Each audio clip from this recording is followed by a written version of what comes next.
graphic nature of this program, listener discretion is advised. Greetings, heroes! Stan Lee's here to battle. It's the mind behind the Hulk against the geek beneath the flag. I'm just your friendly neighborhood writer man with a secret identity of a super MC whose raps are as dark as my shade. He's squealing like... Don't be sad. We all have a time to go. Yeah. Most of the internet thought that you died 12 years ago. But the Thor will always be fantastic. The Hulk will always be incredible. The words you wove within the hearts of heroes are indelible. There is no beef between us. We're two minds of the same kind. And there is no man who could ever muck with what we've left behind. They're the greatest stories ever told. Heroes show us we don't need to be perfect to do what's right. It's not about living without fear, but facing injustice. It's not about being powerful, but finding your calling when you least expect it. They show us it's okay to be vulnerable, no matter how tough you are. Because even though they're heroes, they're still human. Your podcast, we're fast. It's just a coincidence that you were talking about the Jack and Triumph show, and I'm here. Thank you so much for having me on your podcast. Hey man, this is Kevin Smith, guy who makes all those unlistenable podcasts over at smodcast.com, and you're listening to the Two Strangers, One Podcast. This is podcasting. You're listening to Two Strangers, One Podcast. Subscribe to us on iTunes or on the Stitcher app for Android devices. Please visit twostrangersonepodcast.net. Now, here's Chris Cologne and Paul Pasquillo. Well, hello and welcome to Two Strangers, One Podcast. I'm Chris. I'm Paul. And what a better way to start the show than with a good old-fashioned Oscar letter. For new listeners of the show, welcome. You can write to us at twostrangersonepodcast@gmail.com. And you can write to us the same way Oscar does. Oscar has been a long-term listener of the show. Long-term? Long-term listener of the show. He often gives plenty of feedback. None of it's any positive. But a sick part of me today Oscar's going to be Dr. Phil for Chris, apparently. So. Oh, yeah. And what I did is, this is take two. We were recording, and then we had some sort of technical difficulties. I wonder if I was being sabotaged in some way, shape, or form. It was Oscar. But I purposefully... Now, I still haven't read the whole letter. I'm sort of purposely, giving it I don't want to spoil it for the show. All right, so here we go. Chris... Dude, another layoff? What the fuck? And you just got your Wi-Fi back. Damn, guy, over the years I've been following your pathetic life. You went from correction officer to Radio Shack to Rite Aid to a factory worker several times. This de-escalation of status is quite horrible and horrifying. What a spiral downward.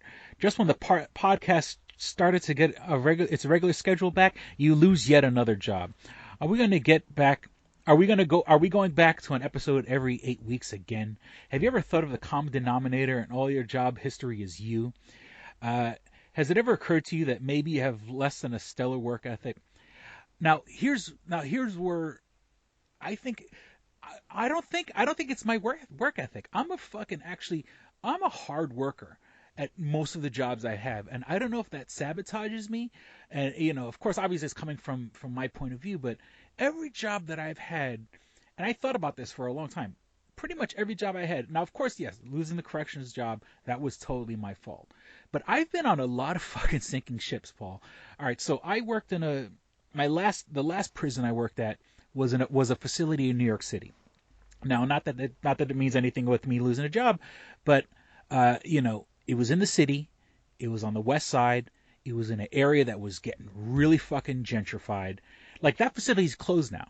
They used Hurricane Sandy, when that hit New York City, to be as an excuse to shut down the facility because there was a lot of pressure from the neighborhood. They didn't want it there. There was this big sports complex across the street called Chelsea Piers, which is a place like people they go golfing, like chipping golf practice, and there was a hockey rink there and a bowling alley and all the, and it's really expensive to go there.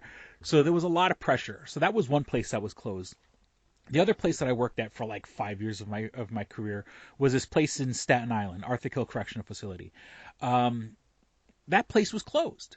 And the general area, now the funny thing is it is downwind, literally downwind from the garbage dump that's in Staten Island, which in the mornings was always wonderful. Or driving down the highway, you drive and just fucking smell the stink from the fucking landfill.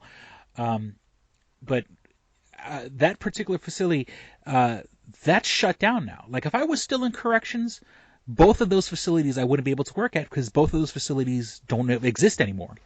And I was watching Orange is the New Black.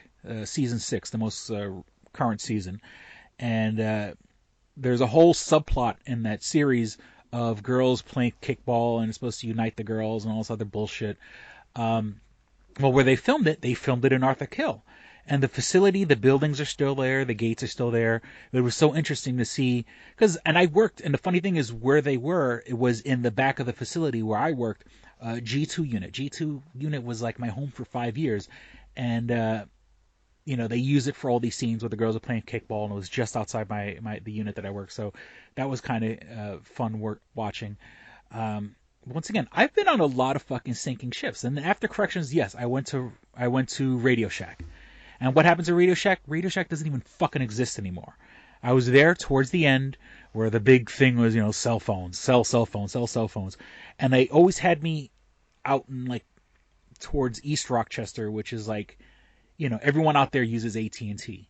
And at that particular time when I was working for Radio Shack, they had everything but AT&T. They had T-Mobile and Sprint and what was it? T-Mobile, Sprint. Why am I drawing a blank on the last one? No, excuse me. Everyone was using Verizon. And, I had AT&T, Sprint, and T-Mobile. So that was a fucking sinking ship. Then I started working for Rite Aid. Rite Aids don't exist anymore. Or at least the front part, they've kept the name Rite Aid, and if this was after I left, they now Walgreens bought all the Rite Aids. So like if you see the place, if you call a Rite Aid, like welcome to Rite Aid, it's now a Walgreens. So like Walgreens runs the pharmacy, which is what really makes, those pharmacies are there to be pharmacies. The front, the retail part is sort of there just to kind of like, hey, if you're going to come pick up your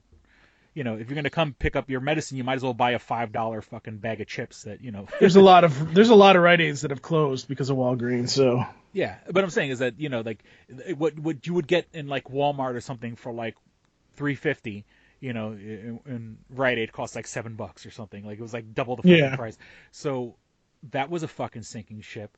I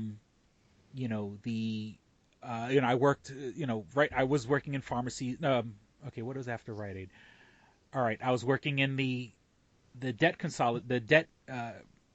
place where it was federal contracts, and you had to call people and get their federal student loans taken out of default. Well, because of the genius that we put in the fucking White House, the Department of Education is like a stagnant fucking pool right now. That shut down, and they pushed me over to the fucking right before I left. They were pushing me over to the IRS department. And that was a brand new contract that, that was a sinking ship. The pharmaceutical place that I was working at that now Austin doesn't work at either. And so I can say it was this place called Unither down in Henrietta. That fucking place, I was the last temp there for months, literally the last temp there because they stopped hiring temps. And then I was working at this fucking printing factory and, there was a big push for people during the summertime because the place where I worked at was printing school books. And then now that the school year has started, they purged a lot of fucking people. This is shit that I've talked about on the show even before I got fired, where they got rid of a lot of people. Well, unfortunately, I was on the most current wave that they got let go. But, because there were two other guys, because I still have a friend that works there. So, let's for the record, the last two jobs were part of your little temp thing. So yeah, I was working at a temp agency, and once again, it's still, I should be happy. I'm not working there anymore, but it does make you fucking feel like self-worth. Has that lady contacted you since the last episode? No, not at all. But then again, I told her, I said, if you can't give me X amount of money for the time being, then I don't want to fucking do it. Now, with the job that I have now, okay, right now I'm still part-time. And, knock on wood, maybe sometime soon I'll be full-time. But, I'm doing the fucking math. And right now, as an independent contractor, I'm bringing home a little bit less than what I was bringing home working at this bullshit place that was in the middle of fucking nowhere. They had to take Ubers and buses, and every day was another fucking adventure just getting to the fucking place. So you would think, and I mean, don't get me wrong, I am happier, like, job wise, and once again, I'm working for like one of my closest friends from high school. We talk on the phone every day. I mean, we talk about work-related stuff, but, of course, it's a friendly conversation because we're buddies. And, I've just been on a lot of sinking ships. You know what I'm saying? I've made some bad mistakes and I've done some dumb shit, but I don't think it was my work ethic. I don't think, I think if anything, I'm more of a threat. Like, when I worked, the last place I was working in the printing company, they were hiring me at a supervisor's rate. Now, not that means anything because, I was getting paid like $1.50 more than the other people who work there. But, when things kind of slow down, why have someone at a supervisor's rate? Because I wasn't doing a supervisor's job. They already had supervisors there that have been there longer than me. And so why have me be like a grunt if I'm getting supervisor's pay? And of course, I would probably told them to go fuck themselves if they said, well, we can keep you, but we're going to, take $1.50 off your pay. So, that shit, I mean, job wise, I don't want to say like I'm happier, but, I don't have to go out right now. We're in Rochester, dealing with fucking snow and shit. Didn't you say, there's about where I'm at right now. There's about probably 6 to 8 inches. And I've been sitting at home scratching my nuts. It's beautiful. I don't have to go out in this fucking snow. I'm not waiting for a bus in this fucking snow. You know what I'm saying? I'm not waiting for an Uber in this fucking snow. I get to, I'm working from home. So things are getting a little better. But of course, if Oscar wants to try to smack me down, he can smack me down. And that's the whole thing is like for him to take the time out to write the letter, I feel better. For a company like that to just throw you away like you're fucking disposable, that pisses me off. All right, so let me see. Back to the letter. And plus, I get to watch a lot of Netflix and Hulu while I'm working. While he's fapping. Let me see. It goes, maybe your attitude at work sucks. Your attitude on the podcast is Facebook and on Facebook is holier than thou, as well as thinking you're smarter than most. Okay, that's true. With your I'm glad you admitted to it. With your professional and personal life on display over the past several years, it proves that you most definitely have some mental issues. Yeah, okay, yeah, I'm depressed and I don't know. All right, here we go. Dude, you would have been almost retired if you weren't asked to resign from your correction officer job, which is true. If I was still in corrections, if I didn't make those mistakes that I made, I would have been able to retire in like 6 more years. Okay. But now that being said, I do have my pension coming to me. I'm vested in my pension. I invested into that system. Now, don't be wrong. I owe the pension money because I took, during my divorce, I took money out and shit like that. But I still have a pension coming towards me. All right, what was this? Let me see. I lost my point. Dude, it would have been almost retired if you weren't asked to resign from your correction officer's job. It's crazy. On all your stories, it's someone else's fault that you aren't doing well at work. They retain almost everyone but you. It can also... let me see. What does it say? It can also be one of those reasons. It could be that you are hard to look at. Being obese is one thing, but being obese with all those tattoos and scraggly Duck Dynasty beard, you couldn't get a job helping Paul at the gas station, pumping gas, looking the way you do, or cleaning popcorn from the sticky floor of its theaters. Doesn't that tell you something? Where there's smoke, there's fire. Okay, next topic, women. All right, this is stuff you saw from last episode. Paul is exactly right in stating that you said, Paul is exactly right in stating that you need to lower your standards. You don't even have a car. You're supposed to tell your date that you'll meet her at the date spot. Dude, it's too much. But Paul, What the fuck are you talking about? Telling Chris he should engage in a homosexual relationship for all its perks except sex, and just have a girl that would just give him sex? How the hell is that good advice? First, if Chris couldn't get any girl to service him, why would he need a homosexual relationship in the first place? Dude, I think since Paul has been dumped, okay, you've lost some of your marbles. Maybe you need some release. Since it was your suggestion, why don't you and Chris engage in a Chuck and Larry relationship? Maybe then you both can find girls to service you. LOL. And all the best, and fuck you both. Oscar. That's it? P.S. Thanks for making me realize how great my life is. Yeah, okay. I bet you your life sucks. But, once again, it's sort of, it's what a wonderful way to start the show. Welcome to all the new listeners. If you want to write us at twostrangersonepodcast@gmail.com. Don't worry, me and Chris are going to have our own relationship soon. Now, a few things, I guess, and it was weird. This guy, Court from the Cinema Psyops podcast, who I was on a guest on, it feels like it was about 2 years ago, but I advertised their show. He had contacted me, and I guess Click and Hit, one of our advertisers, doesn't exist anymore, or at least the website's not up anymore.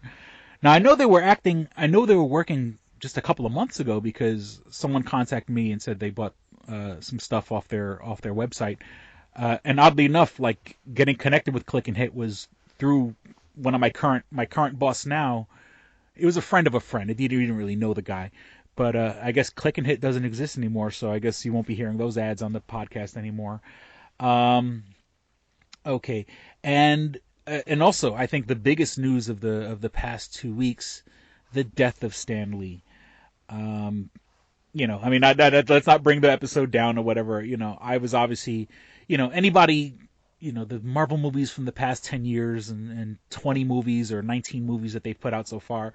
I mean, it's one of those deals where even if you're not a comic book fan, you know who Stan Lee is. You've seen his face, you know his voice, you know the joke of that there's, a cameo in every movie.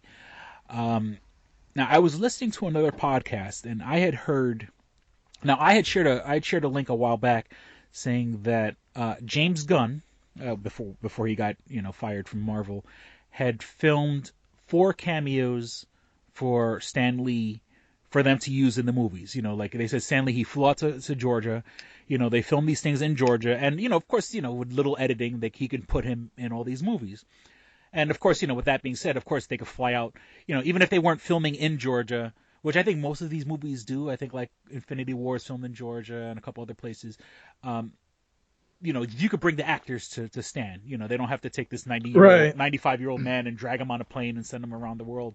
But so they said, now the article that I had shared and the one that I had found said that he had filmed 4 cameos. On one of Kevin Smith's podcast, they said that they filmed 5 cameos. Now, I don't know if that means that there's one more cameo for Stan Lee, or what I'm really hoping is that there's 5 more to come.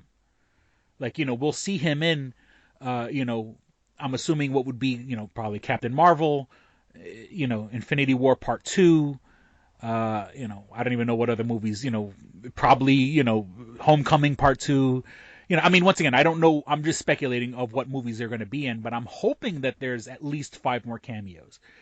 Or if they said there's 5 cameos, meaning there's one more, which obviously the next one would be either Captain Marvel or Infinity War Part 2. Now, I hope if it's Captain Marvel, it makes sense because Captain Marvel takes place like in the 90s. So, Stan Lee is still alive.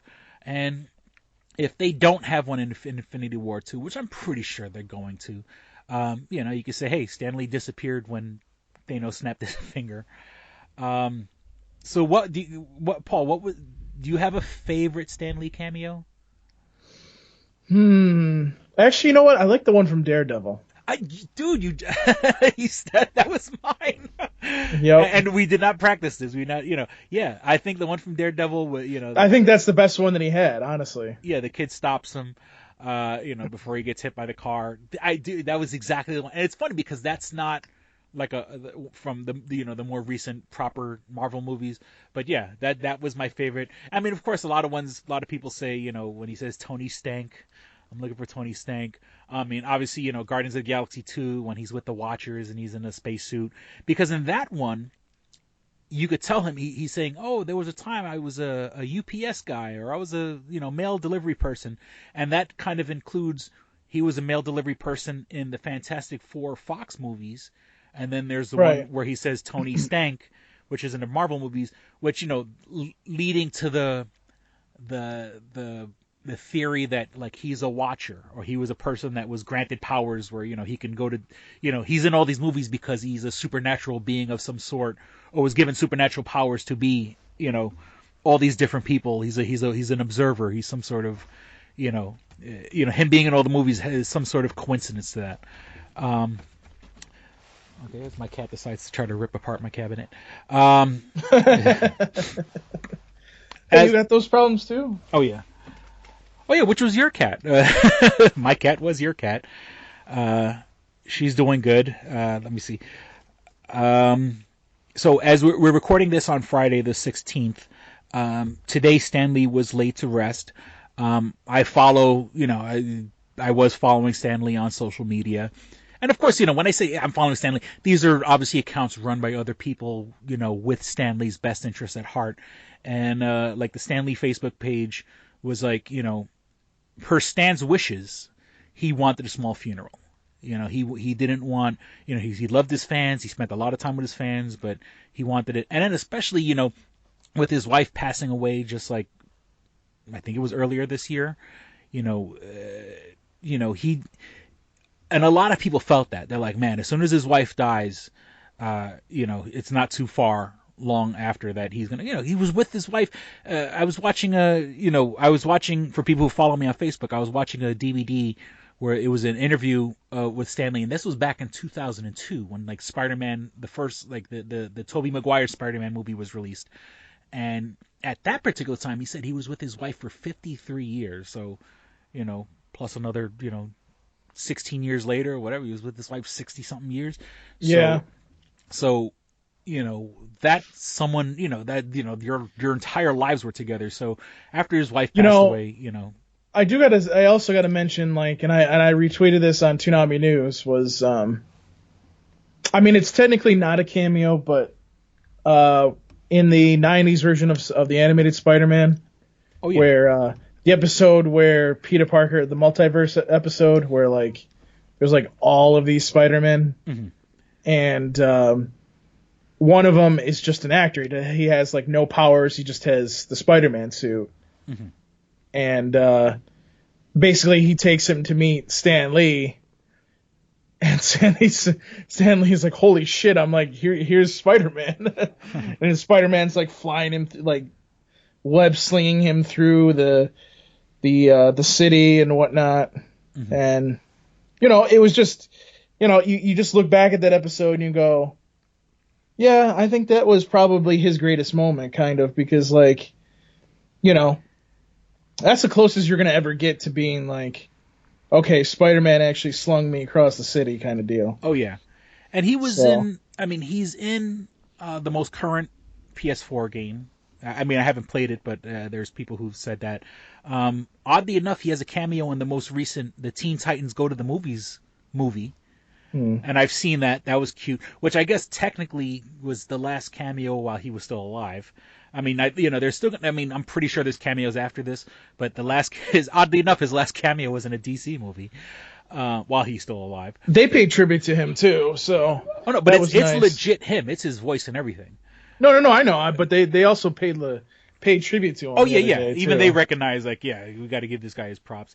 Now I remember, I'm an old man. Back in you are.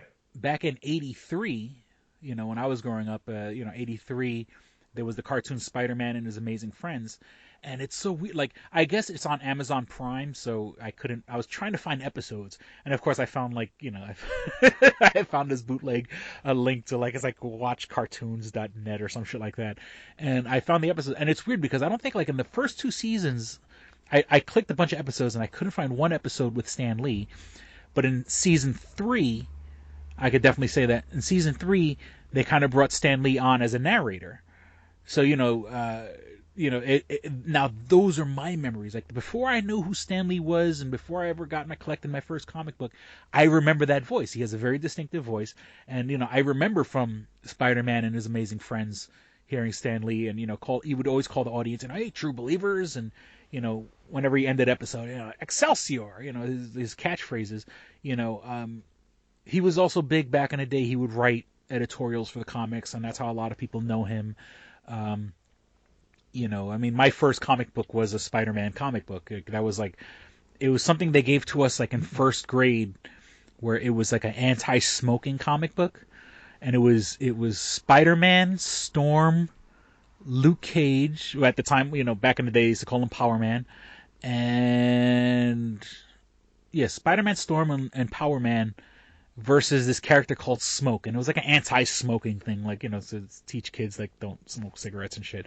But Spider-Man has been there for me since I was 6 years old, and then watching the cartoons. And I remember there was the live action TV show, and there's the original Spider-Man cartoon, Spider-Man. But and in your generation, you were more from the '90s cartoon. Stan Lee was always kind of there. I mean, especially with Spider-Man, but Stan Lee was always there in the shadows, and I'm glad. I think obviously he knew how much he meant to people. And he loved it. He loved being in the spotlight. He was a big fucking ham. He enjoyed the fame, and he went to these cons, and you see a lot of people shared pictures with him. One of the jokes, I think it was the year both of us went to Comic-Con. I went to go use the bathroom, and these guys were talking in line because there was a line coming out of the bathroom, and the guy goes, the two people everybody meets, these guys were talking, the two people everybody meets is Kevin Smith and Stan Lee. And unfortunately, I never got a chance to meet Stan Lee.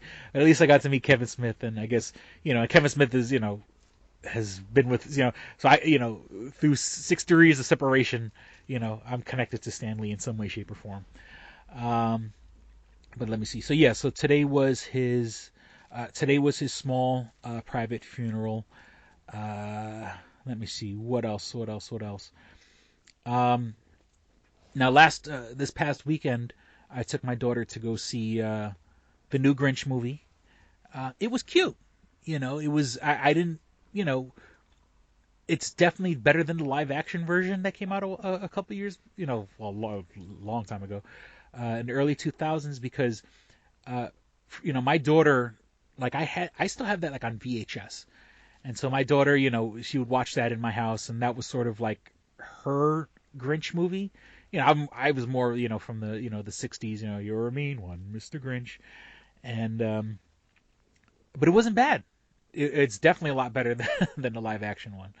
But you had said that there were people who were coming to the theater complaining about going to see the Grinch. Sorry. Oh, yeah. So this, sorry, I'm a little out of it. It was a long night last night with all the snow. So the Grinch is a kids movie. Mm-hmm. Okay. And it's opening weekend. Yes. Of a kids movie. Opening weekend of a kids movie.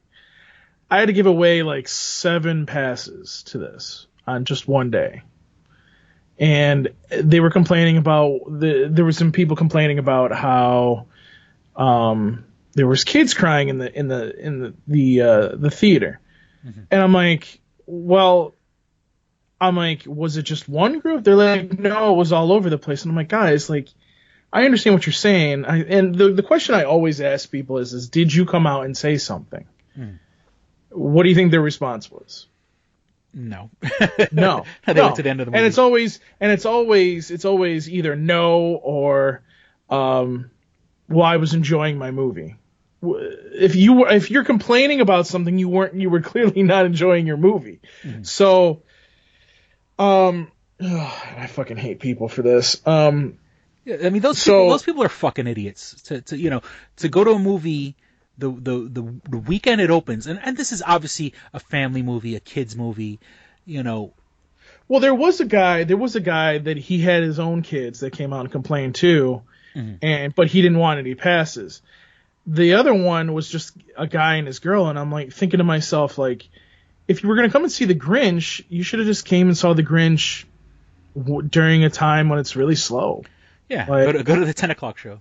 Yeah, don't be stupid about this. Just go and see it when it's, it's not busy. Like, go and see when you know that people aren't going to be there, and then you don't have to worry about this shit.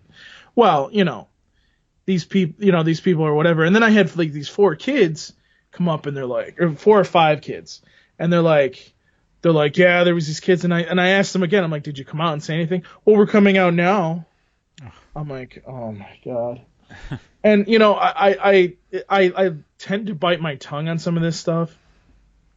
But honestly, it's kind of like one of these things where it's like, I almost want them to put a disclaimer on these kids' movies. That's how much I sit here and I just go, it's ridiculous, because it's like these people come out and they're like, while these kids are talking, it's a kids' movie. Yeah. Of course they're going to be talking. Of course they're going to be talking. Why wouldn't they be talking? Like, that doesn't make any sense. Yeah. Like, what do you want them to do? Do you want me to throw out the whole? Like, I literally said that to one person. I'm like, and I was being nice about it, and they understood too. I was like, listen, like, you have to understand, with a rated R film, it's different between a rated R film and a kids movie. We've actually like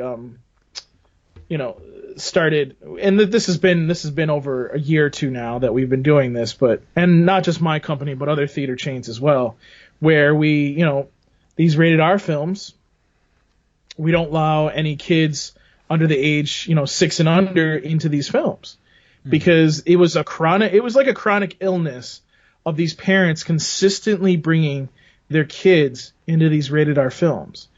And we're not talking about like, and I know this was like a controversy, Bad Moms, for example. I'll talk about that in just a second. But we're talking about like horror movies. We're talking about like movies where there might be nudity in it, or, really, really bad language. And you're bringing your little kids in. And you're just like, and we literally had to put a stop to it, because it was becoming an issue where people were constantly complaining, and we were giving away way too many passes because of it. Then you flip to these kids movies and you get these people coming out, and it's like, listen, and I literally said this to the one guy, I'm like, if I honestly came in here and started yelling at people all across this theater, I probably would end up with several fights, towards me, not fighting me, but, verbally, saying shit in the middle of the theater, maybe even screaming at me. Yeah, creating a disturbance.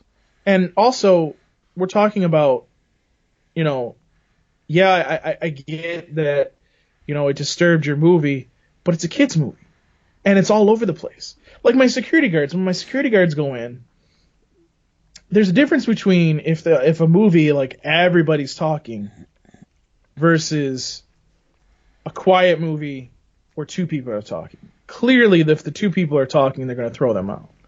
But if you have a whole theater doing it, what are they supposed to do? Throw the whole movie out? No, you can't do that. You're going to lose out on money. You're going to lose passes, let alone money, and it just, at the end of the day, it's just kind of stupid.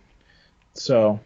Yeah, and once, like, I've been the parent, obviously, I've taken my daughter to the theater, and of course, like, that, look, I took my daughter to go see Grinch opening weekend. I mean, we went on Veterans Day, or observed Veterans Day, because, that weekend I was, the weekend itself I was sort of like exhausted and I don't want to do anything. But, just going to, like, I took her to the theater, and, luckily, she was behaved, but, when she was a little younger, she would get up, she'd be a little, that's why, when you're a parent, you're like, please, for the love of God, let the movie be good. Because, when a movie's good, people are quiet, they shut up. But, kids get antsy. Kids, don't have the attention span. They don't have the social graces. Back in the day, if I went to the movie theater with my parents and I spoke, my parents, beat the shit out of me, and I stood real quiet. You can't be a parent like that nowadays. And I'm just saying is that, kids are going to make noise. And once again, if you're seeing a kid's movie, and I've been to movies, I've been with my daughter to kids' movies where you just have to, just suck it up. Like, look, kids are going to be talking. Kids are going to be making noise. Sometimes kids might even be walking around the theater. And, that's what you get for going to, a movie before 8 o'clock, for a kid's movie, anytime, and nowadays the way movie theaters work, and I hate to say it like this, but, if you give the movie a week or two, in about 2 weeks, no one's going to be in the theater. You know what I'm saying? I mean, I hate to say it, unless it's like, fucking Blockbuster. I mean, around like Christmas time, depending on, like, for example, the Grinch, that'll still be busy. But again, like, it's not the point of, like, wait till it comes out and then go whatever. It's the point of, it's a kid's movie. You know what you're going to get into when you go to a kid's movie. Why would you as a couple come to a movie and whatever? Like, that's just incredibly stupid. Yeah. So for me, I just sit there and I'm just like, ugh.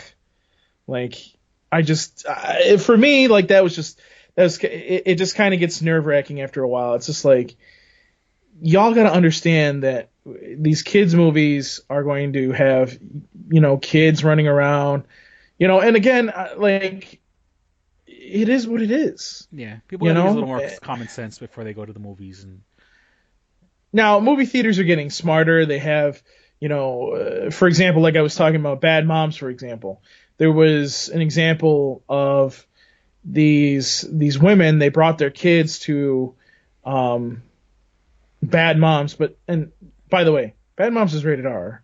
Mm-hmm. And, you really maybe shouldn't bring your kids to Bad Moms, but whatever. They themselves are bad moms.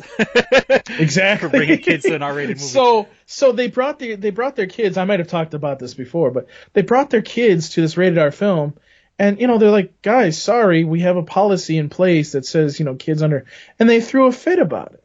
Mm-hmm. Well, come to find out, they were able to figure it out eventually and do something another day, but it was like, ladies, it's your fault for not understanding the rules. You need to understand the rules. It's written on single thing, every single website. Doesn't matter which company it is, Cinemark, Regal, AMC. They're all these policies are written on every single online ticketing site and Facebook, and if they have a Twitter for everyone, the Twitter. You know what I mean? Yeah. So it's kind of like at the end of the day, you kind of go, what do you want me to say to you? Like, the policy is clearly in place. You know about the policy. You could always call and make sure, what the policy is. You didn't do that, so it's on you. Yeah. And especially if it's a couple of moms, I mean, they could have pooled their money together and gotten a babysitter. Yeah. Or have one of the moms, be the designated, their version of the designated driver. Like, look, you're not going to go to the movies, but you're going to babysit these little brats. And next time, someone else will babysit the brats. And then, moms, or in this situation, moms need to have, like, their version of designated driver, but, like, designated babysitter or something like that. Right. And that's the thing. Like, you can... there are, like, they encourage us to kind of, not encourage us, but they pretty much say to us, people can call and set up groups and group pricing, and they can come on a day, and possibly we can even set up a different show if need be to accommodate people. We accommodate people that are deaf.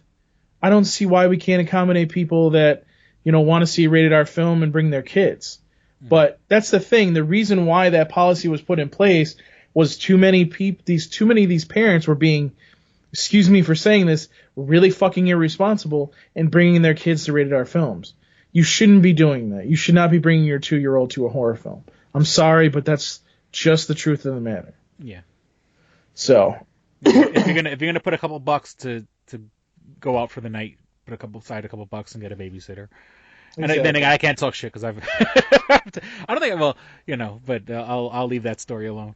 Yep, yes you will.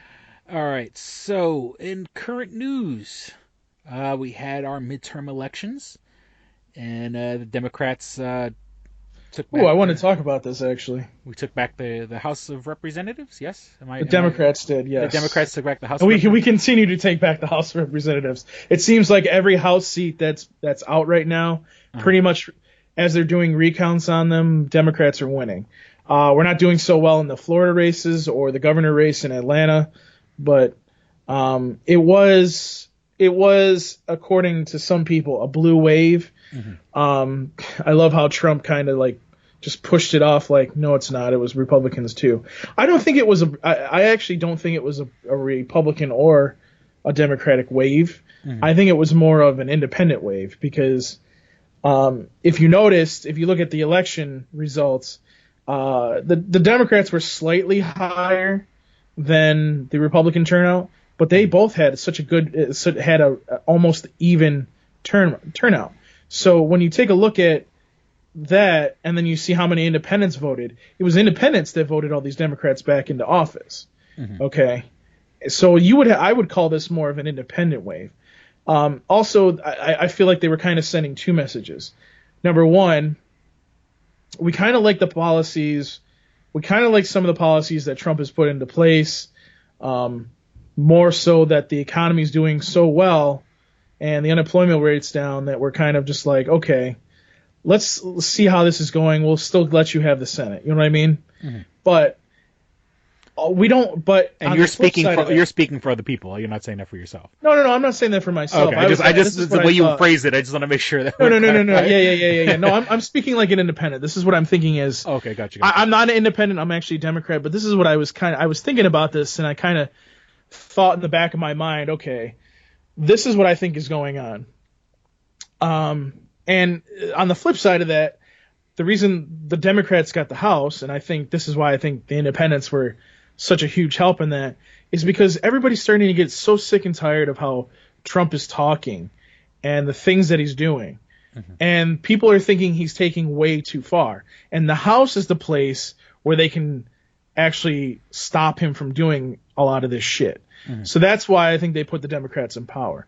I laugh at people sitting there going, there was a poll out the other day that said 3 in 5 people don't want Nancy Pelosi to be the Speaker of the House. My question to that is who else are you going to put in place? I'm like, who are you going to put in their place? And then when you ask people, they're like, and I'm like, exactly. I'm like, for now, put Nancy Pelosi in place as Speaker of the House. What you do is you do the same thing they do in football, baseball, in sports in general. They have somebody that grooms the person that's coming up, and then you can put that person in their place eventually.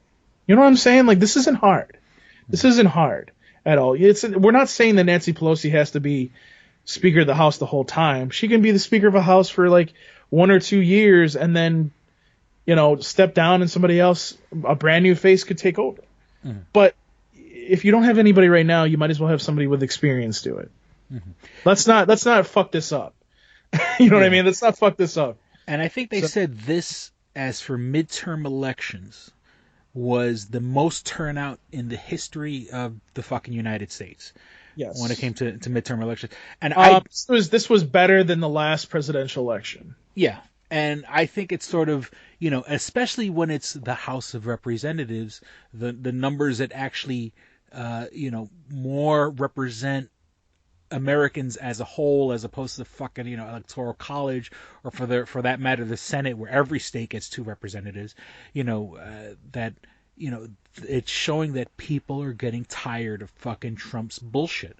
And of course, unfortunately, I would have loved to have seen them get the Senate also.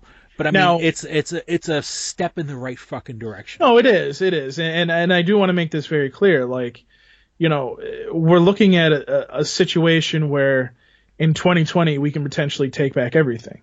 But what has to happen is we got to stop this little fucking bickering that's going on, and just do what we need to do, and just make things happen. Like, we shouldn't, like, we need to, like, you know, we need to not, like, have, like, 50 candidates go out for president. We need to pick somebody quick, and we need to get behind them, and we need to do this the right way. I don't think that's going to happen. I keep seeing, like, there's, like, 3 or 4 people at least that have said that they're going to run on the Democratic ticket, and I'm just like, what the fuck? Yeah, then, and there's people burnt out from Hillary. You know what I'm saying? And that's just me observing. You know, that's not. And by the way, I hate how I don't know who keeps trying to stir up this Hillary's going to go back out for president thing, but I'll tell you right now, as somebody that thought that Hillary should have won, I'm not going to sit there and play a game where Hillary should be in the office. Okay, yes, she should have been president last time. All of you fucked up. That's your fault. Okay, I'm sorry, but it is what it is. You fucked up. Here's the point.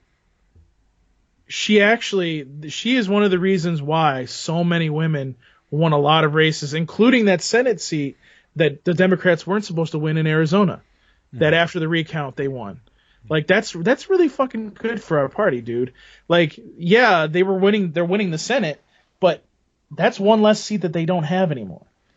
And that goes to show you, man, that people are just, they're not like dealing with people's shit. You know what I mean? And it's just really good. So I'm happy with where things are going. I think that we're doing pretty well. Stop saying that Hillary's going to run for president.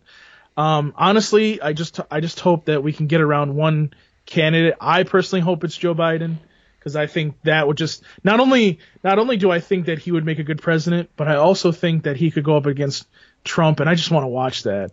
I just want to watch them like just go at it. Like, I think that would just I just think he would destroy Trump. It's not even funny. You know what I mean?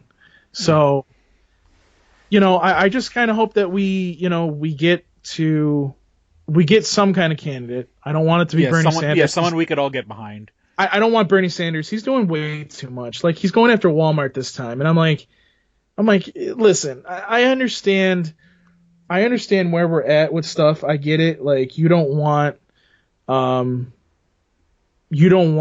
certain things to happen. I get it. But at the same time, like, you can't sit here and play games like you are. You know what I mean? Yeah. So, I mean, Bernie has the best intentions. Of course, he's good in concept. I'm probably not the best in execution, but I know why he's doing it. It makes sense on why he's doing it, but I agree with you there. Okay, moving on. New rule: if you live in a place that gets hurricanes or wildfires or other fucking natural disasters on a daily fucking basis, on a yearly fucking basis, fucking move. And don't get me wrong, I feel bad when you say, people are dying in the wildfires. And isn't the same place that got wildfires last year? Isn't the same place that had wildfires 2 years after that? These are the same. It reminds me of the same fucking people who live like in Tornado Alley. Tornado Alley. Now, I'm not. Move the fuck out! Get the fuck out! Why is it every year there's mudslides and there's listen? It's mudslides and fires at the same time, and it's like, that's God telling you don't live there anymore. Listen, I'm not like you, Chris, like in that regard where I'm like, okay, fucking move out of the way, or you're just dumb or something. But I am of the feeling that, hey, you need to kind of like understand that you're screwing yourself. Like, it's not that you're screwing yourself, but if you live in Florida and you're continuously getting worse and worse hurricanes, yeah, that is kind of on you. Like, that's kind of on you that something happened. It's the same reason people don't live in the fucking desert. Like, people who don't, like, the fucking, Death Valley or the deepest fucking parts of, like, Arizona and shit like that. Like, people don't live there. Or Nevada. Okay, yeah, and Nevada, okay, in the center, whatever, you have Las Vegas, which is spreading from the inside out. But, you go miles in a certain direction, there's empty desert. And why? Because it's not hospitable. It's not a place for people to live. And you know what? We have to start considering places like where the fucking wildfires are and the places that the hurricanes are. These are not places where nature is fucking healthy. Yes, people were lucky enough that they put, they would put houses there And for years we're probably good, but you know what? Fucking climate change is a real fucking thing, and we got to get the fuck out of there. Stop, or you know, I mean, like, once again, I don't want to sound cold and callous to people who have died, but it's sort of like, you know, part of the, you know, there's, what is that? An ounce of prevention equals a pound of fucking cure. And I don't want to say, you know, people deserve to fucking die, but stop living in places where fucking fires affect your home every year. Stop living in places where hurricanes affect your house every fucking year. You know, look, I live in the city, and people don't like living in the city. They don't like minorities. They don't want to fucking, let's just be fucking real here. They don't want to live on top of each other the way we do here in the city. But you know what? I'll take my chances with my fellow human beings as opposed to fucking Mother Nature. Because you know, with human beings, I may have a fucking, I may have an out. You know, with human beings, I may be able to talk myself out of a fucking mugging or something like that. You know, okay, just my car got broken into, if that was the case. You know, these people, Mother Nature is ripping your fucking house down. It's part of the fucking the environment. The environment is changing. The global environment is slowly changing. And until we get that shit back on track, stop living in places where Mother Nature rips your fucking house down every year. I'm sorry, I just had to get that out of Chris Cologne. The opinions of Chris Cologne do not necessarily reflect the. But okay, so here's my thing. Here's my take on it. So, listen. I actually was going to put something up like, God, it was recently I was going to put this up like, God, I am so glad that I live in Rochester. I will deal with the snow. Last night, maybe not so much, but I will deal with the snow rather than deal with a fucking fire. With snow, with cold weather, dude, I can take layers off if I get really warm. You know what I mean? Like, I could take layers off, and I can just go into a warm house and be fine. Mm-hmm.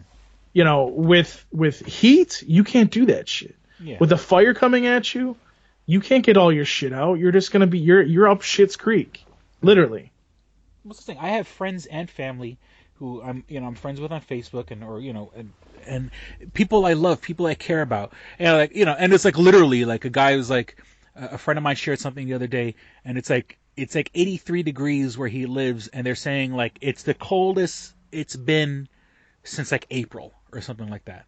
You know, but it's 83 degrees in fucking November. That's not natural. That's not healthy. There's something fucking wrong with that. You shouldn't live there. That's Mother Nature telling you, get the fuck out of that area. You know, That's true. I'm just saying, you can't fuck with Mother Nature. You're always gonna fucking lose. And until we get our shit in order, I don't think. Well, let me backtrack a little bit. I don't think that it has anything to do with Mother Nature, so to speak. I think it has to do with the fact that, I guess it does have to do something with Mother Nature, because part of the reason California is the way it is because it has so many droughts that, when you could fart the wrong way and it would start a fire. Sometimes I think. That's not meant to sound fucked up. That's being serious. Now, is it the way that like Trump portrays it, where it's like, hey, your fire is caused because you can't manage your forest? No. Like what are you supposed to do? Spray water every day on the forest? Yeah, people. What are you supposed to do? You can't afford to maintain that kind of property. And no, shit. And no, that shouldn't happen. What I'm saying is we have to kind of, and do keep in mind too that on top of this, what could happen is we're going to California is pretty much like in Los Angeles, for example. That's supposed to, where the fault line is, that's supposed to fall in the water at some point. Yeah. According to scientists. So it's kind of like you talk about like stupid Americans. It's like, at some point at any minute that there could be a huge earthquake and half of California's gone. Yeah, we're all waiting for that. I don't think it'll be the Arizona coast. Yeah. No, it won't be like, I guess like falling into the waters is not what I mean. I mean like it's going to be like its own island at some point. You know what I mean? So then you're going to have to build a bridge, blah, blah, blah, yakety schmackety. You know what I'm saying? Like it's, you have to kind of put yourself in a position to say, listen, why am I putting myself in this situation? Here in New York State, where I live in Rochester, it snows. I know it's going to snow. Do I live in Buffalo where I could possibly get pounded with 20 to 30 inches in one day several times a year? No. But I know that sometimes, like last night, I'm going to get 6 inches of snow. Yeah. And I'm going to have to go through it with my car somehow and get home, which I did. And it's the first time you had 6 inches. No, I'm sorry. Hey. I'm sorry. I had to let that one Speaking go. of gay. I couldn't let that one go. Go on, I'm sorry. That's what she said. So, I would rather deal with the snow than deal with all that other crap, Yeah, as I was saying, in the snow, okay, you got asshole drivers, and yeah, you got to shovel and shit like that, but I'd rather deal with asshole drivers than, my house getting fucking burnt down. Or the drivers are so much better in the snow, honestly, because then they turn into these little pussies and they actually drive the right way. Yeah. They're like, oh, let me drive 20 miles an hour because I don't know how to drive. Dude, like, I have my own set, like, rules. Like, if the road's clear enough and I can stick to that floor, I'll hit 40. Mm-hmm. But if it's all white between 20 and 30, I ain't fucking going past that. My car is not built to go like 50 miles an hour in the snow. I am sorry, but you can just stay behind me if you have a problem. We're at the very least stay to the fucking right. You know what I'm saying? You're gonna go slow. Yeah. Stay slow on the fucking right. So the people, your asshole does clinch up when a fucking guy's passing you on the left doing 75 when it's fucking, 6 inches of snow. Because I've had that. I hate the plow drivers. I hate the fucking plow drivers that are going like 50, 60 miles an hour by you. Yeah, okay, fine. Maybe your truck is built to be in the snow, but it is not built to go like 70 miles an hour in that snow. I guarantee you the minute that you put your brakes on, you start sliding. Yeah, exactly. And it's just like then you fucking scaring the shit out of me because I'm not driving a 20-ton fucking tank, saying, exactly, fucking making my asshole slam shut because I jump on the highway, saying I'm not scared of being on the highway when it's snowing. What's really funny? Last night, one of my employees, and this is what kills me, Chris. Like our generation, because I consider you part of my generation too, when it comes to this at least. We were taught to get a car. That way you can get a job and everything's fine. Mm-hmm. Now that there's fucking Uber and Lyft and shit, these kids don't even get a car. I have 2 employees. Mm-hmm. One of them I actually drive home because he's on my way now. The other one was like, oh yeah, it's taking my Uber like 16 minutes to get here. Like nobody fucking wants to be out in the snow doing Uber or Lyft. They're like, fuck that shit. Yeah. Fuck that shit. Like, no, nobody wants to be out that late. But that's the kind of like generation now we're getting is these people are like, oh, I don't need a car, I'll just do Lyft. Yeah. Or if you're gonna get a car, like if you've noticed, like used car sales are skyrocketing right now, because dude, you can't even get it. I used to be able to get a van. For between $20,000 to $30,000. Now they're like over 40. Yeah. Like, because they're built like fucking spaceships. You know what I'm saying? Like, they're built. They're built with all these safety standards, and then they pass the fucking buck on to us, and it's just like, dude, like I'm not paying $20. I'm not paying $40,000 for your new fucking van. That's like paying a mortgage payment. That's like a paycheck for a normal middle class person. A normal middle class person is making between $40,000 to $60,000 a year, and that's good for middle class. But you know what I'm saying? Like, so you're gonna spend like pretty much 75% of your check on a goddamn car? Fuck no. Yeah. Fuck no. But it's like, but they have all these bells and whistles, like, Bluetooth stereo and rear view backup camera. How about turning your head? Wait. What? Bluetooth that connects to my phone so it goes through my stereo? Fuck, I need that shit.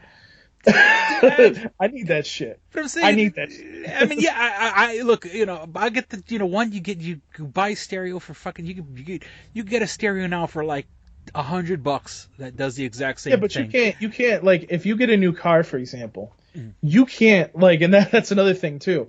Like, I used to, like, when I got my used cars, I used to go to Best Buy and put a better radio in because a lot of the radios that were in these older cars were shit. You know that. Yeah, they'll come with the factory radio and shit like that. And now you can't even take your fucking radio out, because if you do, it'll compromise your goddamn car. Yeah, because it has a fucking GPS built in. Exactly. And all that shit. And it's like, but the thing that gets me is like, and the rear view backup camera. How about turning your fucking head like a human being? Learn how to drive. These people once again, I sound like the old man, get off my fucking lawn. And okay, yeah, I haven't had a car in a little less than a year, but it's one of those deals. These people are getting spoiled like rear view cameras. What are you gonna do if that camera doesn't work? What if something happens and that camera doesn't work? You need to learn how to drive your fucn car without having to rely on technology. You know what I'm saying? You don't need that. You don't need a screen in your car telling you how to back up into your fucking car. Nope. You know what I'm saying? Learn to park that shit. Okay, so I think with I wanted to mention. I don't think we need to have a commercial at this point. We can just kind of do what we need to do and finish the show. Honestly. Oh, okay. I mean, you can't click in bullshit now anyway. So. Yeah. But okay, so I just wanted to mention earlier from another episode. From earlier in the episode. I guess all of a sudden after the midterm elections, the caravan has stopped. The people. Oh, Obama said that shit. Did you see that? Like Obama was like, yeah, like watch. I guarantee you, the minute that this election's over, they won't be talking about it. Yeah. And are they talking about it? Nope. Yeah. Is the news talking about it? Nope. Yeah. There's no more caravan. No. Pollute our because cartel members often join large groups of fucking people that are looking for a better life. Yeah, there's cartel members and gang members like, yeah, we're gonna sneak in with these fucking people. Yeah, because that's what gang members do. Yeah, they pretend to be they're not looking for that shit now. they're not looking for terrorists in groups anymore. No, of course not. Yeah, all right. So here's another thing too. I think we should talk about. I'm sure I don't know if you have this in your notes, but CNN got thrown out of the White House. Not really. Yeah, and now the whole thing is now. I haven't seen the doctored footage because I remember the day it happened, it was all over social media, and I watched the video, and I don't think the guy was out of place. Trying to take, the president doesn't. Don't get me wrong, I'm not giving Trump any fucking. The president doesn't have to answer any question. If you're going to stand there and continue asking the president questions, he doesn't have to answer it. He can go on, move on to the next person. But that shows you how threatened he felt from a fucking reporter. You're the president of the United States. You're supposed to stand up to you're supposed to stand up to world leaders. Here's a guy who, in theory, is supposed to stand up to Kim Jong-un and to Vladimir Putin and other fucking, dictators in this fucking planet. Here's a guy, and he's getting rattled by a fucking CNN reporter. You know what I'm saying? Where they have to send somebody to try to snatch the microphone out of his hand. Yep. Ignore him. You know what I'm saying? It looks kind of childish or whatever, but you know what I'm saying? If you're shaken by a fucking CNN reporter, what are you going to do when there's people, Kim Jong-un, who's had members of his family murdered? You know what I'm saying? What are you going to do when you're facing a guy like that? It just shows what a fucking pussy he is. And then he is a pussy. Yeah. For them to from what I understand, it was doctored footage afterwards, trying to make the guy look a lot worse than what he did. And it's like, come on. You know what I'm saying? Like, grow a fucking pair of balls. Stop being a whiny little fucking bitch. He's a big fucking tough guy, but when he's confronted, all of a sudden he turns into a little fucking bitch. And this was the first time a president's ever tried to take like somebody out of their White House press wise, and he lost. He lost today. He lost. And Jim Acosta, who was the reporter that was thrown out, and let's keep this in perspective. Did all of CNN's reporters get thrown out? No. But what the problem is Jim Acosta is the guy that's in charge of all that. So for him to get thrown out was really stupid. And here's the kicker. Here's what I wanted to really talk about. Fox News put in a what was it called? It was like a friendship brief or something, where they were one of the news organizations that said, yeah, no, you shouldn't be throwing out reporters. Do you want to know why they did that? It's simple. If, let's say, Trump was allowed to get away with this, and he may still get away with it because they may still try to take this, further through the court system. We'll see. But here's what happens. Let's say that Trump wins this, and he's not allowed to have, and he can kick out whatever he wants. Number one, he'll probably kick out more people. But number two, when a Democratic president takes control eventually, they're going to throw out Fox News. Yeah. They're going to throw out Fox News in a heartbeat. Why are you? They'll ask you, why are you being racist? Why are you being a bigot? Throw them out. Yeah. Their whole team. No, not just one. The whole team. Yeah. I guarantee you, I will put money on it that they will revoke Fox News's credentials and they won't be able to do a damn thing about it. So, they're not stupid. Fox News isn't stupid. Yeah, they were that same day that they filed that brief. Their reporters earlier in their day were criticizing Jim Acosta because they're fucking assholes. But they're not stupid. Yeah. They're not stupid. Fox News knows. They know what's going to happen. Yeah. If Jim Acosta gets permanently thrown out, which he's not, he's got his press pass back now. Yeah, it sets a bad precedent if they start, especially for a guy like he didn't do anything wrong. He didn't curse. He didn't say anything out of He did the exact same thing that any reporter that's in the White House has done over the years. Yeah, exactly. He didn't back down. That's all. Okay, and and that's the press. That's what the press is supposed to do. The press is supposed to ask the tough fucking questions. Saying that's had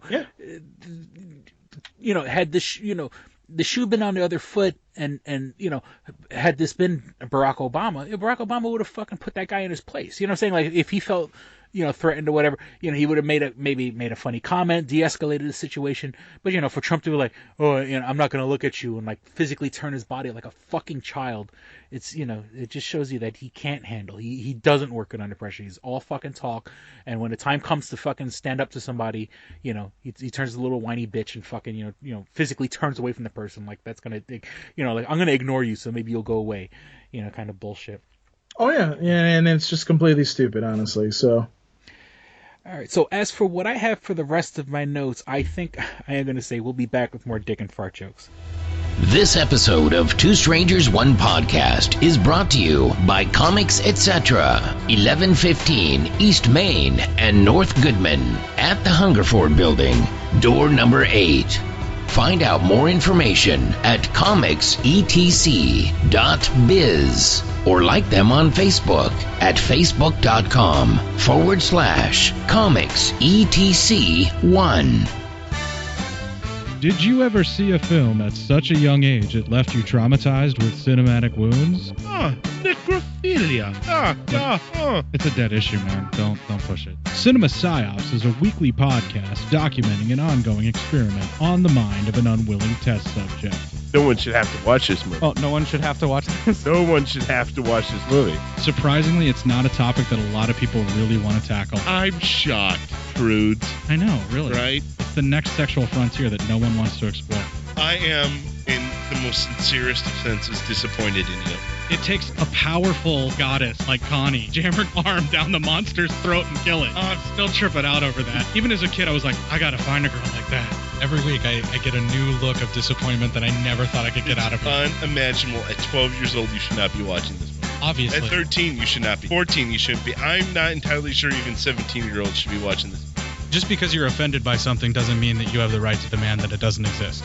Watching this film again, I had all of this like little nerd glee with everything that kept little popping history up. all popping up absolutely. at you. So I totally loved this film.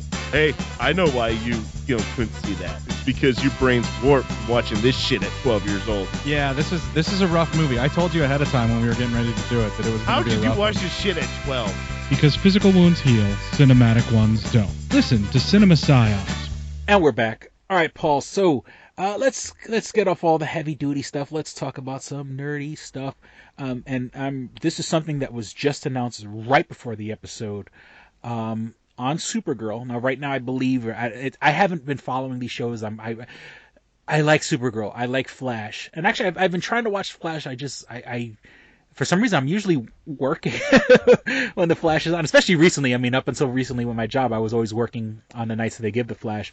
But, I've been catching the past couple of episodes, and they've been good. But they had the recent crossover where it was, they had the Flash, they had the John Wesley Shipp, coming back as the 90s Flash, because they had, they were crossing over universes. They had Superman in the black outfit. So along with that, or recently, they just this afternoon they announced John Cryer is going to be in Supergirl as Lex Luthor. Now, I think in the past he's played a relative of Lex Luthor, I think on Smallville. Probably. And so, like, the joke is, you know, he played a Luthor member before. I think it's interesting casting because, you know, I would have liked to, you know, there were people saying that Michael Rosenbaum, the guy who played Lex Luthor in the Smallville series, he wanted to come to the CW shows as Lex Luthor. As awesome as that would have been, you know, to have that world kind of cross over with the, you know, it's sort of, you know, getting involved with the Smallville universe, and I don't think they want to, you know, have that kind of crossover. Or, I mean, you know, they could have had him, maybe he could have had Lex Luthor, you know, and when they had the episodes of crossover where he is Lex Luthor. I don't exactly hate the idea of John Cryer being, you know, John Cryer's always played sort of like wimpy kind of characters, so, I mean, who knows, maybe this is his fucking opportunity to fucking, you know, turn into a scumbag. I'm definitely interested in that. So, once again, I don't know how to feel about it, because I don't hate the idea. And you know, I'm like, okay, I'll give it a shot. I'm all for it. Let me see. I've noticed I've been all over Facebook when it comes to stuff like this. I'm a big fan of the Fallout video games. I loved Fallout 3. I actually think it's even better than the PlayStation 4's Fallout 4. I've started Fallout New Vegas, which was the Fallout games, but done by a different company. So some people hate it, some people love it. But right now, I guess it's in beta or it just came out. Fallout 76, where they took these games and they made them sort of like a MMORPG, like, you know, massive multiplayer online game. And I haven't seen one positive video about it yet on social media. You know, Fallout, these games are role-playing games. They're super dense. There's, you know, I'm still playing Fallout 4, and I've had Fallout 4 for about 2-3 years. Now, of course, now with me having my Wi-Fi back, I've been playing it again because there was DLC that I bought a long time ago, and I'm finally getting to play the DLC. But with that being said, you know, and a game like Fallout keeps track of the hour. You know, I've invested well over 100 hours into Fallout 4. It is a fun fucking game. I mean, yeah, if you look at it, yeah, it's kind of the same shit over and over and over again. But they take the characters, they give you backstory, they give you interesting characters to deal with, and then what do? They take this game and go, hey, let's make it a massive online role-playing game, where now you're playing with other people. Well, other people aren't fucking interesting. Other people are fucking boring. It's a bunch of fucking, you know, it's this, you know, a bunch of 12-year-olds from Missouri, and so, you know, you know, they took one of the things about it, the story mode, and so, you know, let's take this great game and take away the story with part of the games that make it fun or make it interesting or makes even missions that would otherwise be repetitive, it makes them interesting by giving them interesting characters, interesting story. So I am not, you know, it's funny, last episode we were talking about Red Dead Revolver and of course, you know, Spider-Man for PlayStation 4. You know, these are fun fucking games that I'm looking forward to playing once my paychecks get a little bigger. But I have no fucking interest in playing Fallout 76, which kills me because I've liked 3 other Fallout games and I could give 2 shits about Fallout 76 coming out. Speaking of Red Dead Revolver, I think it's pretty funny. You gotta love South Park, man. They are so like on top of things that like the past 2 episodes, they've had Red Dead Revolver in the episode. Like they're talking about stuff that happens in the game on the fucking episodes of South Park, and it just blows my mind that, you know, they're so current and they're so, you know, they crank these episodes out so quickly that, you know, they can have, you know, and it's stuff like integral to the fucking storyline. So it's kind of funny that you know, they're even South Park they've caught Red Dead Revolver fever on Netflix. And one of the good things about my job is I get to sit home all day and watch Netflix and Hulu while I'm working. But, you know, it's sort of, you know, I could divide my attention. You know, a lot of people watch Netflix and Hulu and just in TV in general, sort of like background noise. I caught the first episode of the new She-Ra cartoon. Not bad. Mm-hmm. You know, a lot of people, you know, people were giving it shit, like, oh, you know, because I think, you know, for a lot of guys out there, the showrunner is a very out of the closet lesbian, and a lot of guys they don't like because they're saying that she looks like a tomboy and she looks like a lesbian, and I think they're probably, they may even like make, I think like the rumors or people are worried that they're gonna make She-Ra into a lesbian, and it's one of those deals where like, who gives a shit? Maybe it's because we got all bent out of shape like Teen Titans Go and Thundercats Roar, and maybe because I'm not as emotionally invested in She-Ra as like I would in Thundercats or whatever and Teen Titans, but I enjoyed I remember when the She-Ra came out, there was a movie. There was like a literal movie that was put in the theaters. I remember going to see He-Man and She-Ra the movie, and I saw the first episode, and I don't think they dumbed it down the same way they did with like a Thundercats Go, where like do they look a little more cartoony? Yes, but it's not like they're trying to purposefully like appeal to fucking 5-year-olds. The show, you can tell that show is going to get a little dark. It's going to deal with, obviously, once again, with the showrunner being who she is, yes, it's going to have issues that may challenge, it's not going to be the run-of-the-mill cartoon where everything's hunky-dory. They may start challenging stuff about identity, sexual identity, and gender, and all this other stuff. And, of course, it is a show originally to be, a girl power show where, He-Man was such a big thing. They said, okay, let's tap into that audience and get females to watch it. So let's, have a She-Ra cartoon that sort of, feeds off the energy of the He-Man cartoon. There's nothing wrong with that. I got no problem with it. There's a lot of people, there's a lot of people who still feel, I'm not going to watch it. It looks stupid. I saw the first episode and I was, I'm looking forward to watching more. What I do is, like on Netflix and Hulu, I've been watching a lot of shows, but I've been purposely like, I'll watch one episode a day. Like, I'm not binging shows. You know what I'm saying? I guess, or I'm binging them in a different way where, I'm not watching them in a row. Because sometimes you'll burn out on a show. You watch 50 episodes in a row, you're like, oh, I don't want to see this shit anymore. So, I'll watch She-Ra today, I'll watch it tomorrow, I'll watch it, 3 days from now. I'll spread it out, and, you get a chance to kind of like, you watch She-Ra, and then you go watch some other dumb thing. You watch, then you watch South Park, and then you watch Archer, and you watch, Broad City, and Workaholics, and Always Sunny in Philadelphia. You kind of spread out the shows, or Orange is the New Black. Then when you come back to the new show, you kind of, you appreciate it a little more as opposed to like binging it, because when you binge it, you get fucking sick and tired of it.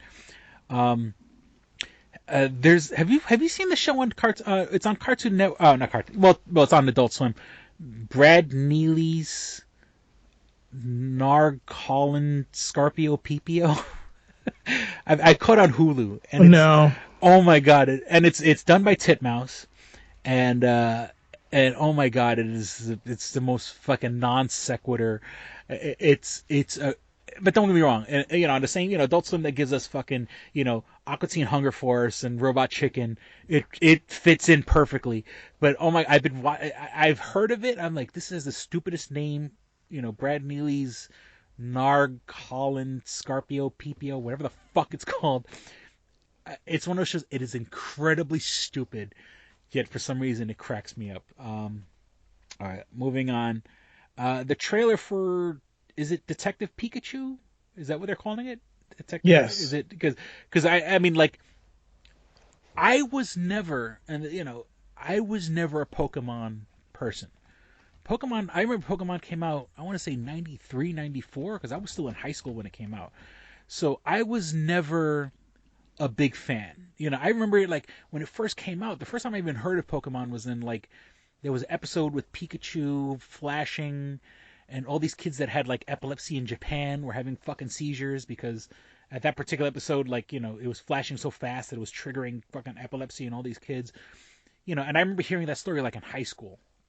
So when the cartoon came out, I kind of missed that generation. I mean, I'm familiar with Pokemon. I mean, I've watched some of the cartoons.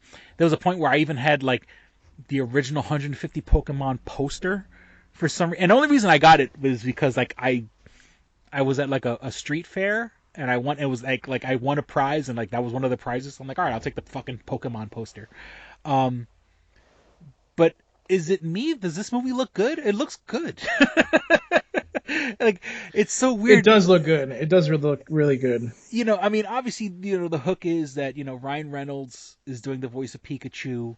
And the joke that I guess they put in the movie that you see a bunch of times in the commercial is that the kid is the only person who hears Pikachu saying real words when everyone else just hears him saying Pika Pika, because in the Pokemon, the characters just say their names over and over and over again.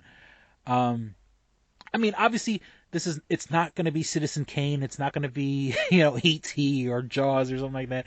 I mean, this is going to be a goofy movie, but I kind of want to see it. Like, it's funny. Like, usually I'm shitting on movies and stuff like that. Like, it doesn't look half bad. I don't know if I'm going to go run out see it opening weekend and then complain about kids talking in the theater.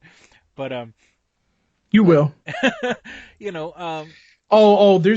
Speaking of that, there's a meme going around where it's if you remember, there's a scene in I think it's the first Deadpool where they're like, "Oh, we can take care of your body," and then it shows him as Detective Pikachu, and he's just like, "Perfect." Yeah, and then it's one of the scenes from X-Men where it's like Professor X saying like, "We could take your brain and put it in a new body." And then like someone on the internet years ago did Pikachu in Deadpool leather. So it's sort of like, one movie, Deadpool plus Detective Pikachu equals, it was one of those things that just goes around on the internet. It is. I'm going to be honest with you. It is the trailer it made the movie look really good. But what it was also awesome was like anytime that he talks to a different person other than the kid, he has the same voice as what he has in the series. So it's kind of awesome. And and once again, I don't follow these movies. I never saw the one with Mewtwo. I know that was a big deal back in the day. But like the for a live action movie, they're doing the Pokemon justice. Like they look good. Yeah. Like, the Jigglypuff looks good. The Charizard or whatever, or Charizard or whatever the fuck it's called. Charmander. Charmander, is it Charizard? And I mean, I'm a little familiar with. I'm not super familiar with, but like, and then like there's a whole scene with that mime Pokemon. Like it looks like the CG. I thought when they did this movie it was going to be an absolute shit show, and there are some people who probably still feel that way, but it doesn't look bad. Like I'm interested in going to see it when it comes out. All right, let me see. There's rumors surfacing again. Dan Aykroyd has said that there are plans for another Ghostbusters sequel, as in the Ghostbusters, a sequel to the Dan Aykroyd Ghostbusters, with Bill Murray on board. I don't, Dan Aykroyd, this has been sort of like in contention for years and years and years about whether they were going to do another Ghostbusters or not. But they said right now, there absolutely is no intention whatsoever of there being a sequel to the Paul Feig, Kristen Wiig now one of the things I've been watching on Netflix, there's the Joel McHale show. And I guess, I don't know if Paul Feig, he must be like a producer of the show because he's like on every episode. And Paul Feig is an unfunny fucking person. He is not fucking funny at all. He did a show on Yahoo years ago called like Outer Space or some shit like that. That was kind of cute. That was kind of funny. And okay, yeah, he did Bridesmaids, but that was more like a Kristen Wiig movie more than anything else, and Melissa McCarthy movie. Paul Feig is not a funny guy. And the more I see him, the more I get irritated with him. And yeah, I liked Bridesmaids. I never saw Spy. I think he did like one other movie since then. I did not like the new Ghostbusters, and I'm not like I'm sitting here like, I hate women and this and that. I didn't like it. So I don't think Paul Feig's a funny person. And I'm not looking forward to if they were to do a new sequel to the Ghostbusters. I would be curious, obviously. I like the original Ghostbusters. I even like the Ghostbusters 2. I saw Ghostbusters 2 in the theaters. But I don't know. Like, it's one of those deals where, like, yeah, I would like to see it happen, but it's I don't know. It could be Dan Aykroyd just talking another shit. I mean, the guy did a lot of drugs in the 80s, 70s, and 80s, so maybe he's just burnt out. Once again, watching a lot of Netflix. it's funny. Like I was doing the math, and I'm like, okay, like it's different because I'm working from home, so I'm watching a lot of shows on Netflix. But it's like, if you think the average person probably watches maybe 4 hours of TV a day, I think they said the average person is like 4 to 8 hours, and it's like if you think about it, because it is weird when you watch Netflix, and it's funny, like Netflix is really pushing a lot of their original content. It's funny, like if you were to go and the funny thing is, I was kind of insulted when She-Ra came out. Like it wasn't like on my first page. Like you would think with the algorithm, you think it would like, oh, this guy likes She-Ra, or at least it would be. I guess I'm not part of the demographic because it didn't show up. I had to like search for it to find it. But I've noticed. But one thing I do, like every night before I go to sleep, I'll put on like a Netflix comedy special. Because it's one of those deals where like once it's over, and it doesn't like if you watch a TV show, Netflix will like give you like 4 or 5 episodes before it asks you, are you still watching? Yeah, so I put on like what I do is I've made it a habit of mine to watch like all these comedy specials, and it's funny because one, you get to discover there's a lot of these and I'm like a comedy person, like I follow a lot of comedians and stuff like that. I've been seeing a lot of comedy specials for people that I never knew existed, so I got to say like props. And once again, I mean, obviously for Netflix, it costs them, $30 to produce. You know what I'm saying? Like, you have a comedian that already has an act. Obviously you pay them, you pay a camera crew, and that's it. I mean, the venue probably wants, the venue's getting its money from the people paying for tickets. So it's sort of, everybody wins. Like I said, I'm pretty sure these specials cost, are very inexpensive to make as opposed to a scripted show. And, and it's weird how just like every week there's like new people. But you think like the average person probably watches maybe 20 to 30 hours of TV a week, so that's not hard for the money that they're fucking making. It's not hard for them to, I mean, of course, yeah, you got people, you got 5 or 6 people on the same account, but, I've been digging that with Netflix. But I guess one of the last things for us to talk about is that coming late 2019, and this is something we knew was coming, and they finally gave it a name, the Disney streaming service, Disney Plus. And wait a minute, Disney. Well, no, I mean it's smart.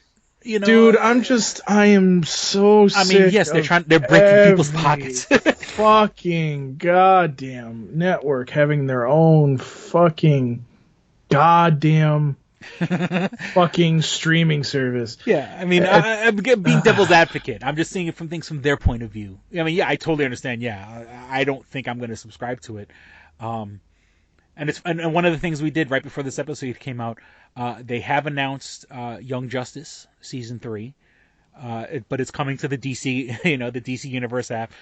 Probably will only be on DC Universe, at least exclusively, for the time being, coming out in January.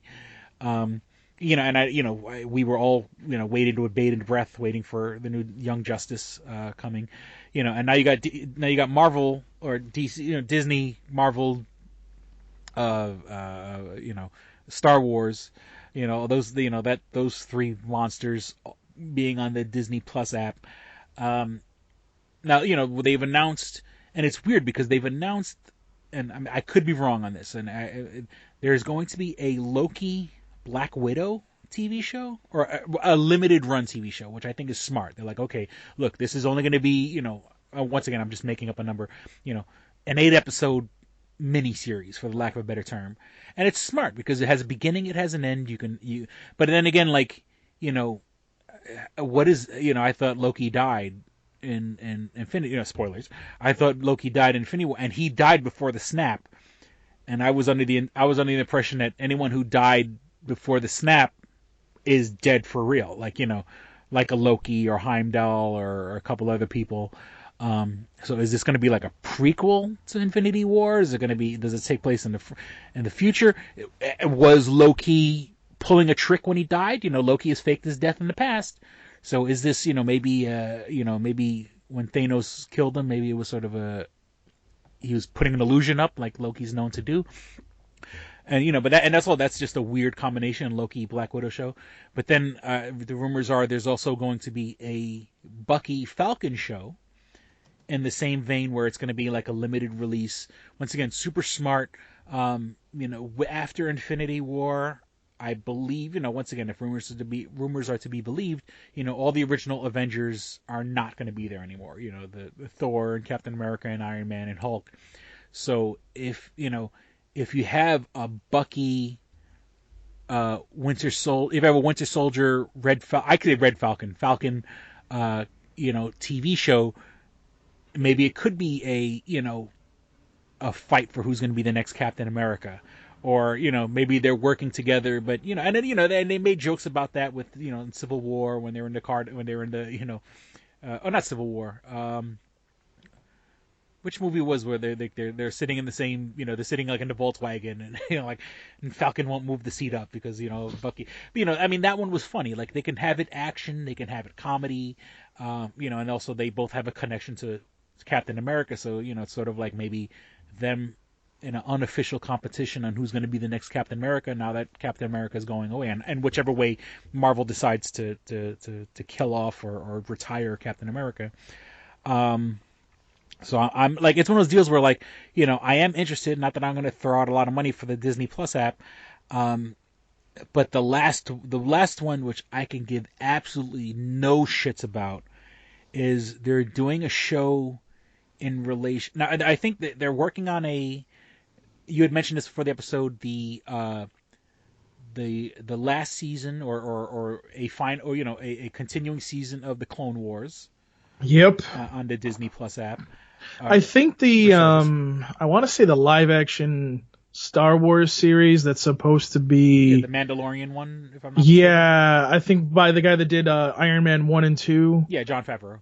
I think that's supposed to be on there. Yeah, and it's one of those deals like, yes, I'm interested, but I'm tired of people sucking the dicks of Mandalorians. Obviously a lot of people love Boba Fett and everything like that. But I really don't. And they addressed the Mandalorians in the Clone Wars, which now is officially canon when it comes to Mandalorians. So it's sort of in my mind, it's like, okay, they already done the Mandalorian. If you're gonna have a guy that's quiet and playing, kind of making a movie like a Western but in outer space, we had that in Boba Fett. We don't. It's not necessarily something we need. But I do have faith in Jon Favreau. He'll probably give us something good, But then again, Jon Favreau also gave us that TV show Revolution that was on NBC that I was not a big fan of, or what's the other one? He did that movie about owning a food truck. But the one that I could give two shits about is they're doing a show about Cassian Andor. And if that name doesn't ring a bell, and I'm a Star Wars fan, and that name barely rings a fucking bell. It's the guy. Rings a bell. Rings a bell. It rings a bell. But I'm saying it doesn't ring a bell because I already heard the story. But it's the guy from Rogue One, and in my opinion, possibly the worst Star Wars movie, including the prequels. Oh, well, no, Last Jedi is kind of up there also. But, Rogue One, a movie that no one gave a shit about, in my opinion. The only good thing about Rogue One was the last, those 2 or 3 minutes with Darth Vader. The rest of that movie sucks balls and was totally useless and a waste of time. And then you're going to take the lead character from that movie, or not the lead, I don't think he wasn't even the fucking lead of the movie. The girl from, whatever, the other girl. She was the character, and then obviously, spoiler alert, he dies in Rogue One. So this is like a prequel series. So its character's not interesting if they can't die because he has to be in Rogue One. So this is like such a fucking waste of time. Like I don't even know why they're doing this show, but that's just my 2 cents on it. Anything else before we say goodbye to our audience? No. Oh, Chris needs to get laid. Other than that, I don't know. I'm working on it. I gotta get a car. You're probably just like, Well, I know Oscar's gonna say it's his advice or whatever, but trust me, I have every intention of getting a fucking car. I just need to get paid first. With that, let's wrap it up. That's what she said. Please visit twostrangersonepodcast.net where you can find all things show related. You can find links to our iTunes page, or if you have an iPhone, an iPad, or iPod, you can download us there on iTunes. If you don't have an iPhone, an iPad, or iPod, you can find us on the Stitcher app. That's STITCHER for Android devices. Once again, I believe, but it's also for Apple devices. You can do what I do and put listen later and download while you're in a Wi-Fi spot. And so we don't have to kill your data or you have to kill your battery. So you can download all your episodes, or you're at home or at McDonald's, the library, or wherever you're at where you have Wi-Fi, and listen to all your podcasts where you're out and about. And listening to podcasts just really does, your battery can last. If you just listen to podcasts and you're not surfing or whatever, I mean, you could go for hours and hours and hours.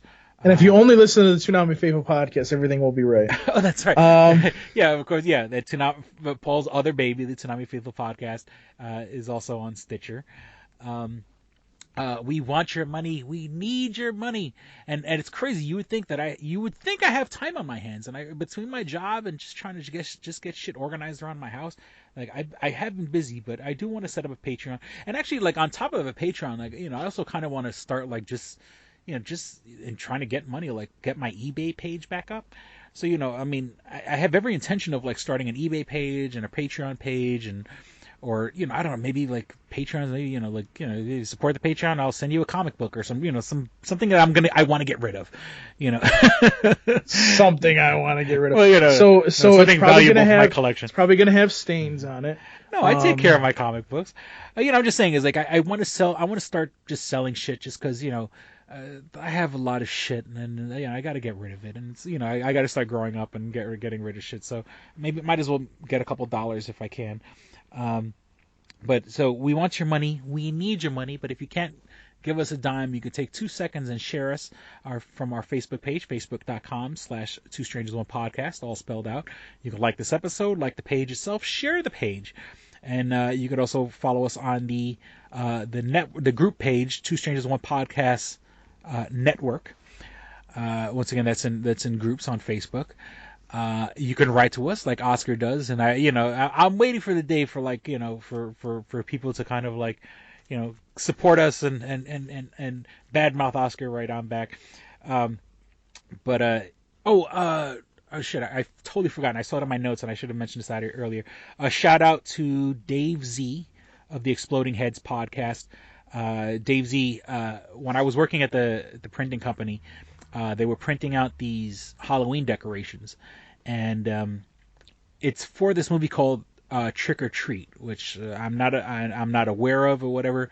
But what happens was the company had a bunch of stuff that they were going to throw in the garbage, and they were giving it to people. They were giving, they were like, look, we're going to throw it out, and so a lot of people took these Halloween decorations, and I took a bunch or whatever, and this, I think this has nothing to do with me getting let go. And so I had a bunch, and Dave Z, who's more of a friend through the Cinema Psyops podcast, and once again, his show is called the Exploding Heads podcast. These are all shows that talk about like horror movies and stuff like that. Not exactly my cup of tea, but an interesting listen at the very least. And he lives in Buffalo, and he drives to Rochester once a week for his job. So I'm like, dude, while you're in town, come on by. I got these fucking Halloween decorations if you want, and I'll just give them to you, because they were just gonna throw them out at my job, and I had some up in my house for Halloween decorations, but Halloween's over now. But I said, I got a bunch. I got more than I need. So if you want to swing by, come, feel free. And so he was a cool dude, and we hung out for a couple minutes. He sent me and the funny thing is, the same way I'm not into horror movies, he's not into superhero movies. So he sent me the Man of Steel on Blu-ray. So thank you, Dave Z.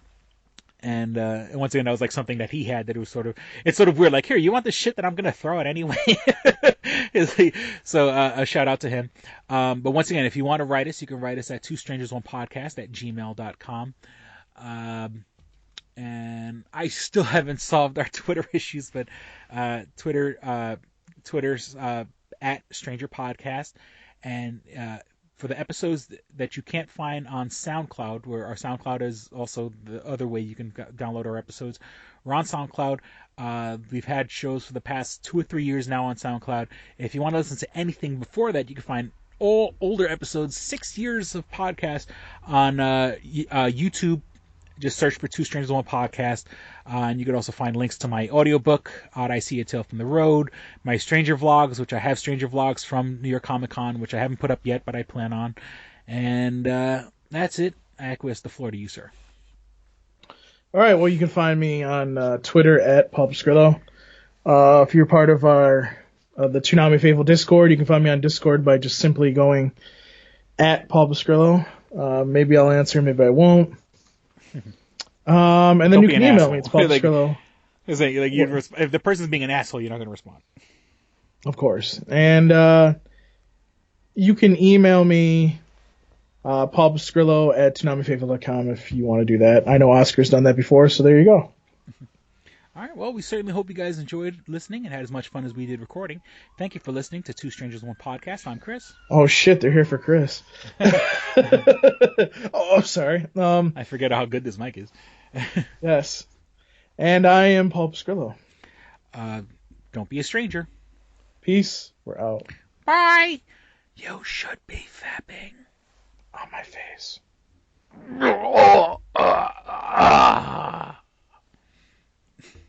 That was a little too much. It's been a while. All right, here we go, man. Go ahead. You want to read Double Jackpot. What is it?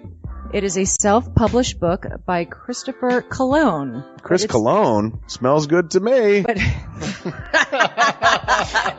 look at her. That broke that fucking cold little exterior. He's like, hee. But it is spelled Colon. Him punny. But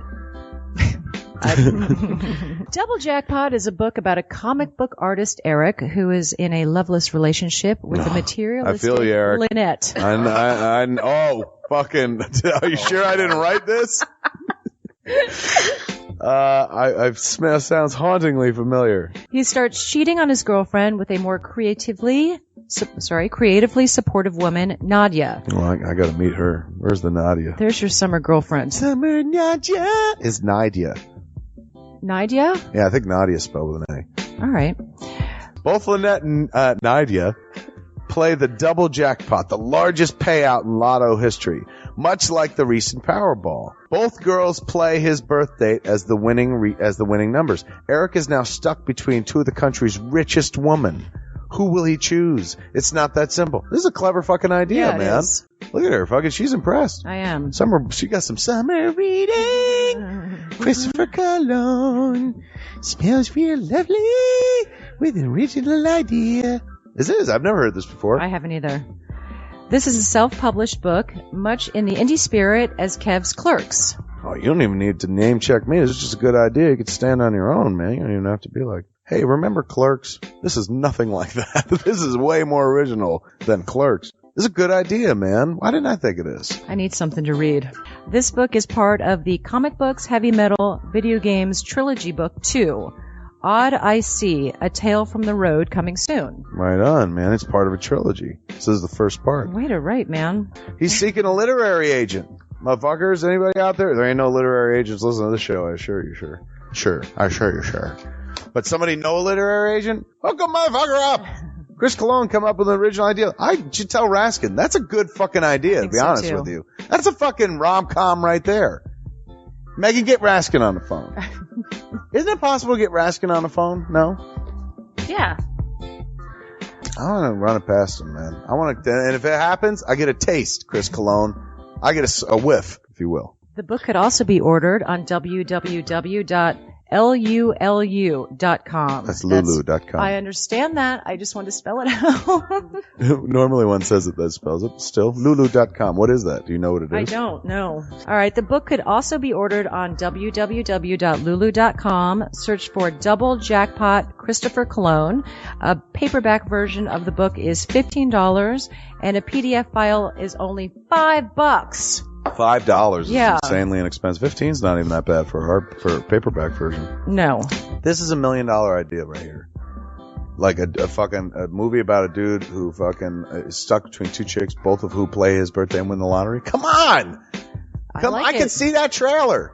Chris Cologne is on to something. Nobody else can smell it but me. I'll read it. Thank you. I'm going to make that smelly joke. I know. You're trying to get me to laugh again. It worked once. Double Jackpot is a self-published book by Chris Cologne, man. It's the first book in his Comic Books, Heavy Metal, Video Games trilogy. Book 2, Odd I See, A Tale from the Road, should be coming out soon. Get all the information at Chris Cologne. like a motherfucker. I and will his totally book, read this. Double Jackpot. I'm serious. I'm going to recommend that to fucking Raskin. How is that not a movie? You know what I'm saying?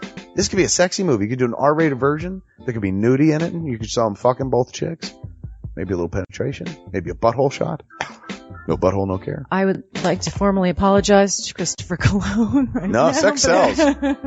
Chris Cologne will appreciate that. He's like, thanks for throwing a few buttholes in there, man. Don't forget to check out twostrangersonepodcast.net, your one-stop resource for everything show-related. You can find links to subscribe to us on iTunes or on Stitcher. You could also find links to buy my book, Double Jackpot, on twostrangersonepodcast.net. Fuck you, fuck you, fuck you.